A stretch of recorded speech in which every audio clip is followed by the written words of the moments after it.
Tuhan mengajak kita hari ini untuk bersuka cita, mengajak kita untuk mensyukuri rahmat yang kita terima, menyadari atas segala kelemahan, dan itulah yang menjadikan kita semakin menjadi pribadi yang merdeka. Dan kemerdekaan yang kita dapat adalah kemerdekaan yang membawa kita pada suatu sukacita yang luar biasa.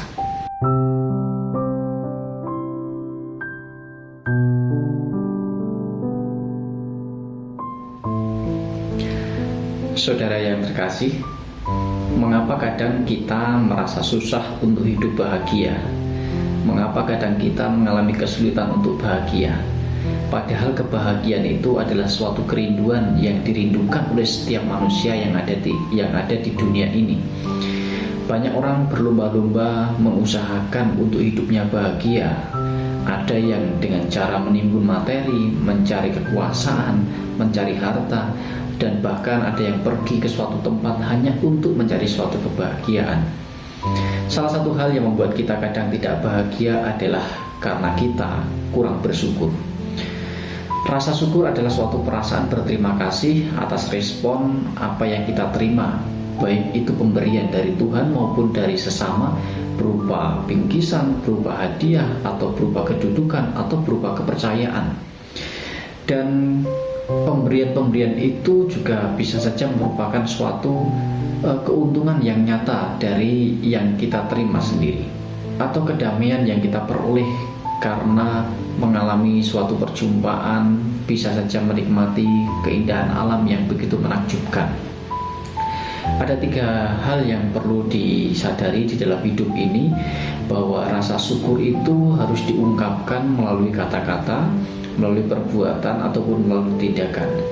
Dan rasa syukur itu sekiranya bisa membuat kita semakin dekat dengan Tuhan. Dan rasa syukur itulah sumber kebahagiaan bagi hidup kita. Tetapi seringkali kita tidak pernah mengucapkan rasa syukur, karena mungkin hal itu adalah yang biasa kita terima, dan kita tidak bisa melihat bahwa itu adalah pemberian dari Tuhan.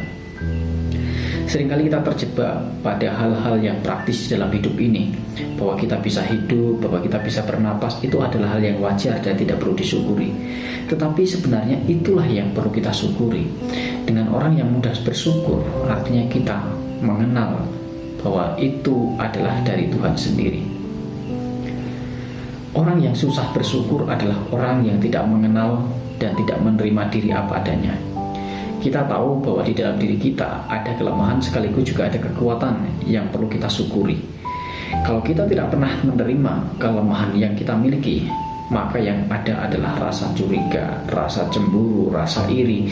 Bahkan kita seringkali menghujat Tuhan, mengatakan Tuhan tidak adil atas apa yang kita miliki. Karena kita seringkali terjebak hanya membandingkan orang lain, keberhasilan-keberhasilan orang lain, kehebatan-kehebatan orang lain, tetapi tidak pernah mengukur kehebatan orang lain dengan apa yang kita miliki. Kadang kita tergelitik dengan suatu meme di media sosial. Ada suatu meme yang menunjukkan seorang anak yang harus terpaksa berjualan koran atau berjualan nasi.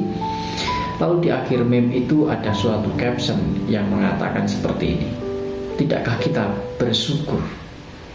Lalu yang menjadi pertanyaan, mengapa kita harus bersyukur dengan membandingkan perjuangan orang lain, penderitaan orang lain? Itu hal yang tidak etis bagi kita. Kita ingin bersukacita, ingin bergembira, bukan melihat penderitaan orang lain. Justru sumber sukacita dan kebahagiaan adalah ketika kita menerima diri apa adanya, menerima kelemahan, menerima kekurangan, sekaligus juga mensyukuri rahmat, kekuatan, ataupun potensi yang ada di dalam diri kita. Bagi kita tidak elok hidup bahagia tetapi melihat penderitaan orang lain. Ini suatu pembandingan yang tidak adil bagi kita. Mungkin kita bisa berbicara, orang lain itu lebih bahagia karena mereka mempunyai ini, mempunyai itu, mereka sukses karena mempunyai jabatan, mempunyai kedudukan. Lalu kita mungkin menyalahkan Tuhan. Tuhan, Engkau tidak adil atas hidup ini.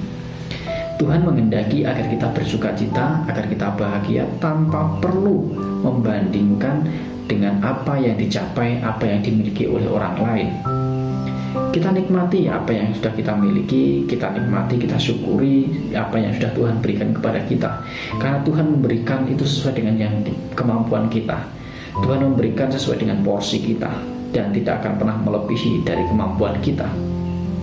Artinya bahwa Tuhan itu sebenarnya adil di dalam hidup ini. Maka bagi kita, keadilan yang Tuhan berikan kepada kita dan kepada orang lain, itulah yang harus kita syukuri. Tidak perlu kita membandingkan diri kita dengan orang lain. Bahkan seperti tadi, membandingkan penderitaan orang lain hanya karena kita ingin bersyukur. Saudara yang terkasih, kebahagiaan dan sukacita itu harus diusahakan oleh setiap pribadi, bukan atas usaha orang lain dan bukan atas keberhasilan orang lain. Kita tidak bisa berbahagia melihat orang lain bahagia kalau diri kita tidak menerima diri apa adanya. Yang ada adalah suatu keirian, suatu kecemburuan, dan itu menjadikan hambatan bagi kita untuk bersukacita. Tuhan hari ini mengajak kita untuk semakin bersukacita, semakin bersyukur, dan mudah mensyukuri atas apa saja yang kita terima di hari-hari yang akan datang, lewat peristiwa-peristiwa hidup yang sederhana, atas pemberian-pemberian yang sederhana yang kita terima, mungkin dari orang lain, mungkin dari sesama kita, bahkan mungkin dari orang-orang yang terdekat dengan kita. Itulah yang harus kita syukuri. Mereka masih mencintai kita apa adanya. Lalu bagaimana dengan kita? Apakah kita menerima diri kita dengan apa adanya, dengan segala kelemahan sekaligus dengan kekuatan yang kita miliki? Semoga kekuatan dan kelemahan itu menambah kita semakin bersukacita dalam Tuhan. Karena semakin kita mengandalkan Tuhan, semakin banyak rahmat yang kita terima.